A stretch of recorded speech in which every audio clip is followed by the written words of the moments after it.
이 손 절대 놓지 마. 춘심은 그 말을 듣는 순간 35년 전 그날 밤이 떠올랐다. 겨울 골목 파출소 앞 울고 있던 아이. 함께 달리다 그녀의 품에 안긴 그 아이. 그날 이후로 그 아이를 다시 본 적은 없었다. 하지만 지금 라디오에서 들려온 사연. 1990년 겨울 저를 구해준 아주머니를 찾습니다. 그녀는 그 자리에 얼어붙었다. 그 아이가 살아 있었다니. 양춘심, 올해로 78. 서울 성북구 조용한 주택가, 나지막한 담장을 두른 단독주택에 혼자 산다. 화초가 가지런히 정리된 마당. 외부엔 고급스러움이 묻어나지만 집안은 조용하고 텅 빈 분위기였다. 큰 식탁 위엔 매일 아침 반찬이 적당히 담긴 그릇들이 정갈이 놓이지만 늘 쓰는 자리는 하나뿐이다. 사람들은 그녀를 부자 할머니라 부른다. 젊은 시절 미국에 건너가 결혼했고 그곳에서 일찍 아이 둘을 낳았다. 그러나 결혼 생활은 오래가지 못했다. 이혼 후 미국 로스앤젤레스에서 한인타운 미용실을 차려 일찍 자리 잡았다. 혼자 아이들을 키우며 살았고 그 아이들은 지금도 미국에서 각자의 삶을 살고 있다. 자식은 있지만 곁엔 없다. 그게 춘심의 삶이었다. 누구보다 열심히 살았고 돈도 벌었지만 식탁에 앉을 때마다 느껴지는 건 항상 혼자라는 감각뿐이었다. 아침이면 늘 라디오를 켠다. TV는 귀국하자마자 없앴다. 화면보다 사람 목소리가 더 위로가 된다는 걸 미국에서 오래 살아보며 알게 되었다. 그날도 똑같은 시간. 춘심은 라디오 채널을 맞춰놓고 혼자 조용히 식탁에 앉았다. 오늘도 익명의 사연이 도착했습니다. 라디오 DJ의 목소리는 낮고 잔잔했다. 긴 사연은 아니지만 마음을 오래 붙드는 이야기네요. 춘심은 국을 한 숟갈 떠올리다 멈췄다. 조용히 라디오 쪽으로 고개를 돌렸다. 1990년 봄, 저는 5살이었습니다. 밤길에서 울고 있던 저에게 한 아주머니가 다가오셨습니다. 아무 말 없이 제 손을 잡아 이끌었고 숨이 찬 듯 한참을 안고 달리셨죠. 그러다 멈춰서 이 손 절대 놓지 마. 그 말을 남기고 경찰서까지 데려다 주셨습니다. 젓가락을 들고 있던 손이 덜컥 떨렸다. 국물이 묻은 나물이 그대로 식탁 위로 떨어졌다. 그분의 얼굴은 기억나지 않지만 그 따뜻한 체온과 그 말은 35년이 지나도 잊히질 않습니다. 저는 지금 잘 살아가고 있고 누군가의 부모로서도 제법 괜찮은 어른이 되었습니다. 그런데 요즘 문득문득 생각납니다. 그 아주머니는 지금 어디서 어떻게 지내실까? 혹시 이 방송을 듣고 계시다면 그분을 찾고 싶습니다. 춘심은 그대로 앉아 얼어붙었다. 시간이 얼마나 흘렀는지도 알 수 없었다. 식탁 위에 국은 다 식어 있었고 라디오에서는 이미 다음 사연이 흘러나오고 있었다. 그 사연에 나오는 장면, 그 목소리가 전하는 말들, 그 시절 자기가 살던 그 거리의 정황까지 너무 선명하게 떠올랐다. 춘심은 고개를 약간 떨구었다가 스스로도 모르게 작게 중얼거렸다. 그 아이 살아 있었구나. 그 목소리는 작고 떨렸지만 그 안에는 오래전 미처 다 꺼내지 못했던 기억이 서서히 일어나는 소리가 담겨 있었다. 춘심은 그날 아침 식사를 마치지 못했다. 숟가락은 그대로 식탁 위에 놓여 있었고 국은 미지근하게 식어 있었다. 하지만 그보다 더 선명했던 건 귀를 타고 흘러들어온 그 목소리였다. 이 손 절대 놓지 마. 그 말 하나에 35년 전의 장면이 불쑥 되살아났다. 1990년 봄. 춘심이 한국에 돌아온 지 3년이 되던 해였다. 미국에서 오랜 세월 미용실을 운영하며 일군 자본으로 서울 성북동에 단독주택을 마련했고 그 주택 1층엔 조용한 미용실을 열었다. 이웃들과 인사를 나누며 하루하루 천천히 사람을 만나가던 시기였다.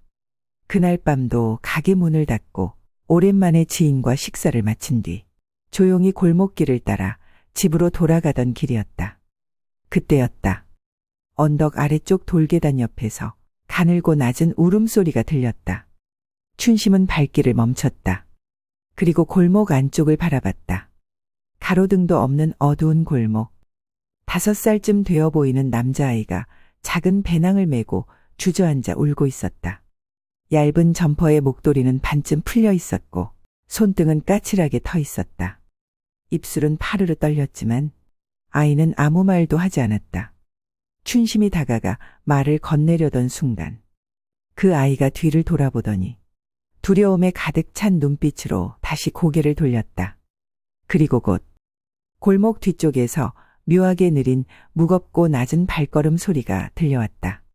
그것은 한 사람의 걸음이 아니라 의도를 감춘 발소리였다. 순간 춘심은 망설이지 않았다.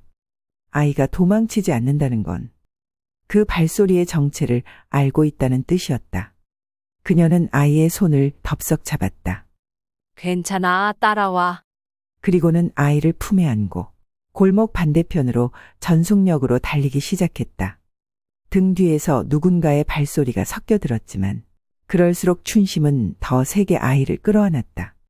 숨이 목 끝까지 차올랐을 때 그녀의 입에서 마치 본능처럼 튀어나온 말이 있었다. 이 손 절대 놓지 마. 파출소는 큰 길 코너에 있었다. 네온 간판 불빛 아래 지나가던 순경 한 명이 춘심을 바라봤다. 이 아이가 골목에서 혼자 울고 있었어요. 누군가 따라오는 것 같았는데 위험해 보여서. 숨을 고르며 말하자 경찰은 놀란 눈으로 아이를 바라보았다. 선생님 성함 좀 남겨주시겠어요? 춘심은 망설이다가 천천히 고개를 저었다. 괜찮아요. 그냥 아이만 잘 좀 부탁드릴게요. 그렇게 춘심은 돌아섰다. 그리고 그 순간 아이의 작은 손이 춘심의 코트를 잡으려다 허공을 쥐고 멈췄다. 그 손끝의 미세한 떨림, 그 감촉이 그 이후로 단 한 번도 기억에서 사라지지 않았다. 춘심은 하루 종일 라디오를 다시 틀었다 껐다 하며 그 사연을 몇 번이고 되짚었다. 그날의 목소리는 단 한 번이었는데 귀에 맴도는 건 말이 아니라 마음이었다. 식사를 다시 차려보려 했지만 젓가락을 들면 손이 떨렸고 국을 끓이면 국물이 짰다. 하루가 그대로 흘러가 버렸다. 밤이 되자 조용한 집안에 라디오에서 흘러나온 그 목소리만 계속 울리는 듯했다. 이 손 절대 놓지 마. 그 말은 춘심이 분명히 했던 말이었다.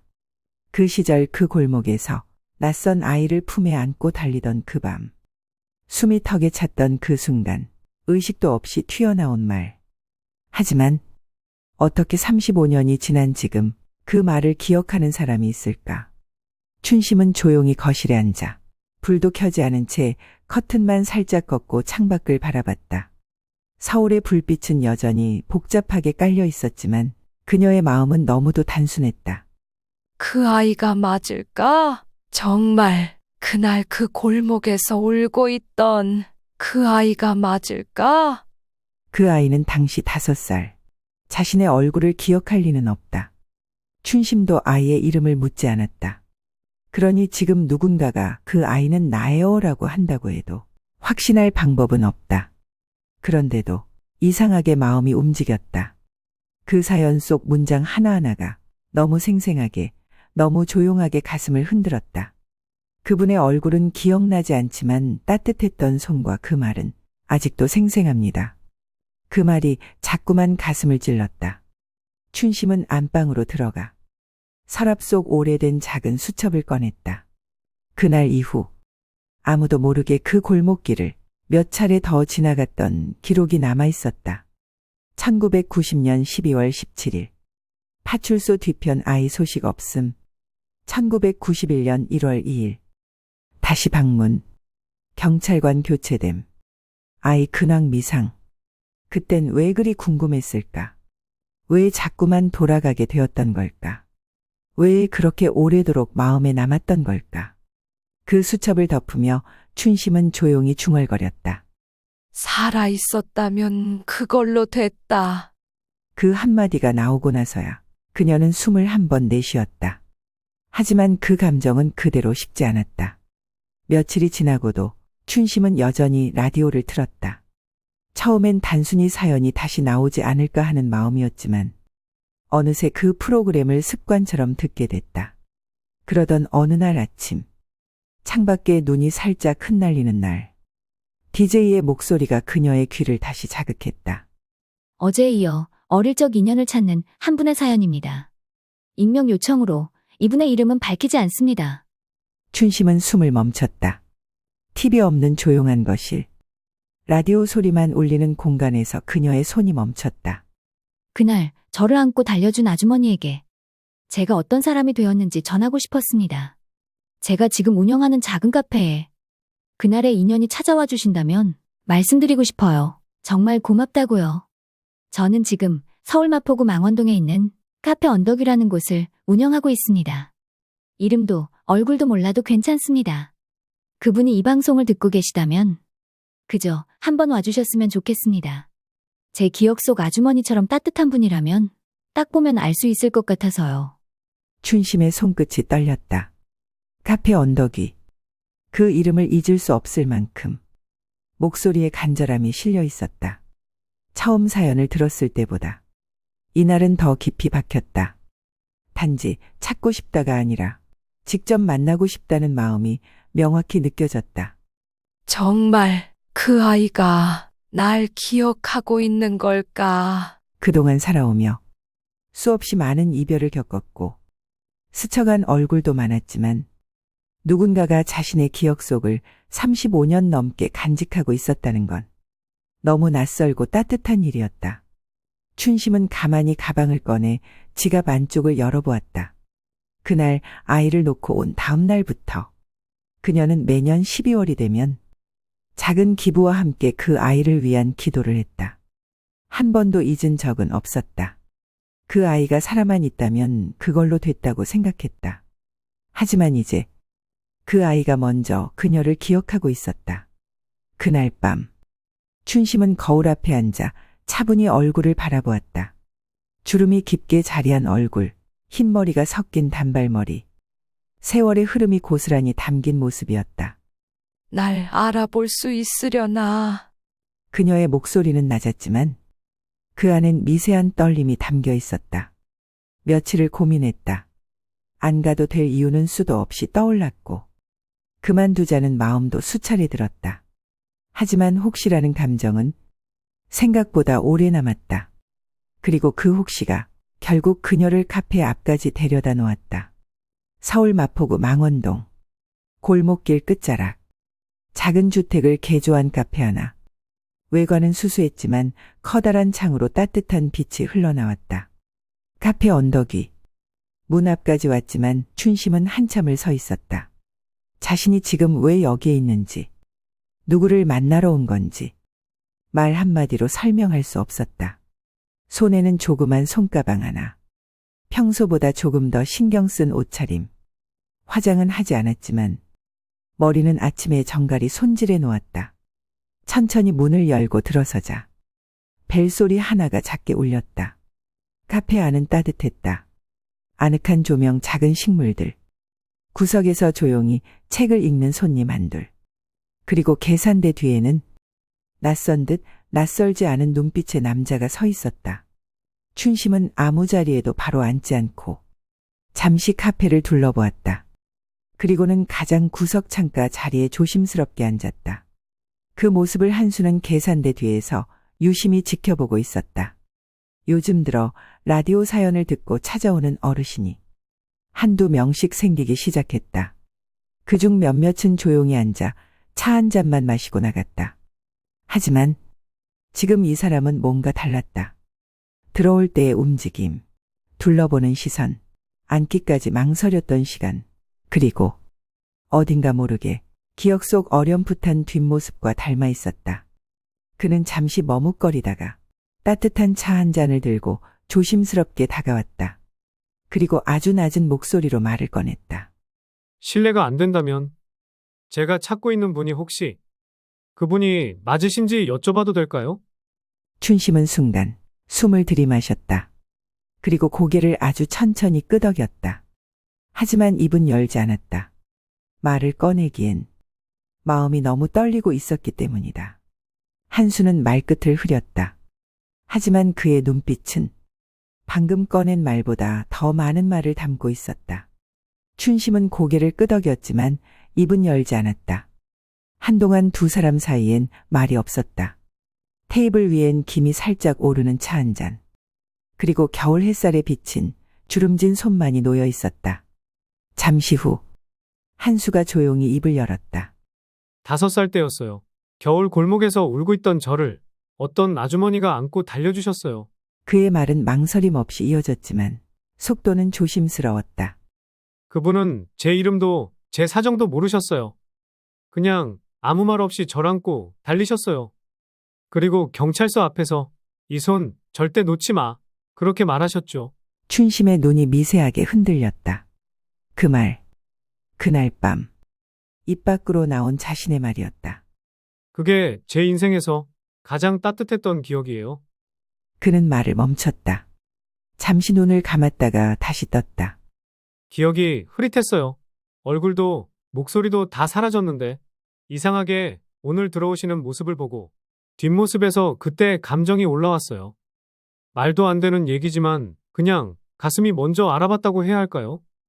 춘심은 아직 아무 말도 하지 않았다. 하지만 그녀의 두 손은 테이블 아래에서 서로를 꽉 잡고 있었다. 그는 조심스레 자신의 이야기를 더 풀어놓았다. 저 이름은 이한수입니다. 지금은 아내랑 조용히 이 카페를 운영하고 있고요. 아내가 저한테 당신 성격이 왜 이렇게 조심스럽냐고 늘 웃으면서 말하거든요. 근데 제가 대답 못했던 게 있어요. 그는 잠시 웃었다. 그 아주머니 이후로 저는 누군가에게 쉽게 기대거나 쉽게 말 거는 법을 잊었어요. 너무 어렸을 때였지만 뭔가 사람의 마음을 본 기억이었거든요. 그 순간 춘심의 눈가가 미세하게 붉어졌다.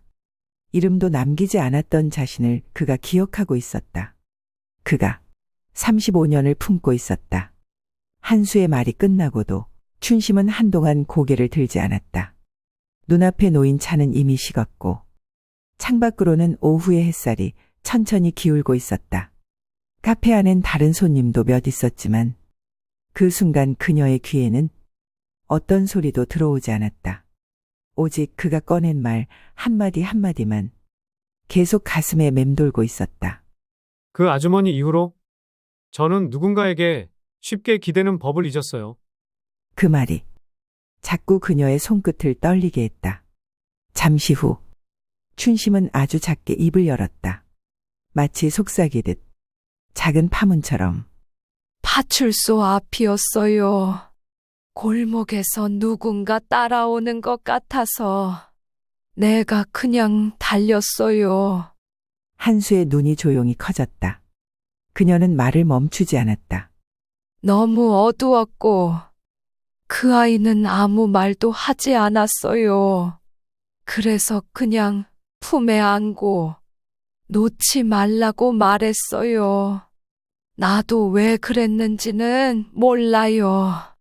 그녀의 목소리는 여전히 낮았지만 그 안에 담긴 감정은 어느 때보다 분명했다. 그리고 그 다음 날 다시 파출소에 갔었어요. 근데 경찰관이 바뀌었더라고요. 아이는 어딨냐고 물었는데 모른다고 했어요. 그녀는 작게 숨을 들이켰다. 그날 이후로 매년 12월이 되면 그 아이를 생각했어요. 살아있기만 해도 괜찮다고, 어딘가에서 잘 지내고 있기를 바란다고. 조용히 말하며 춘심은 앞에 놓인 티슈 한 장을 집어 무릎 위로 가져갔다. 근데 그 아이가 이렇게 나를 기억하고 있었을 줄은. 그녀는 끝내 말끝을 맺지 못하고 고개를 살짝 떨궜다. 한수는 그 모습을 오래도록 말없이 바라보다가 아주 천천히 고개를 숙였다. 기억이 흐릿해졌을 뿐이에요. 사라진 적은 없었어요. 그리고 조용히 그는 말없이 테이블 위에 자신의 손을 올려두었다. 춘심은 천천히 그 손을 바라보다가 자신의 손을 올렸다. 마치 35년 전 어둡던 그 골목길에서 그 손을 처음 잡던 순간처럼. 잠시 말이 없었다. 포개진 두 손은 아무 말 없이 서로의 온도를 전하고 있었다. 말보다 손이 먼저 울었다.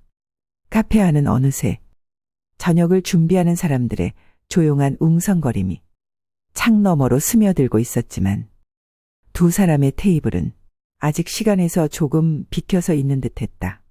한수는 천천히 입을 열었다. 이 이야기를 어느 순간부터라도 꼭 전하고 싶었습니다. 그는 고개를 살짝 떨군 채 손끝을 감싸진 상태로 말을 이어갔다.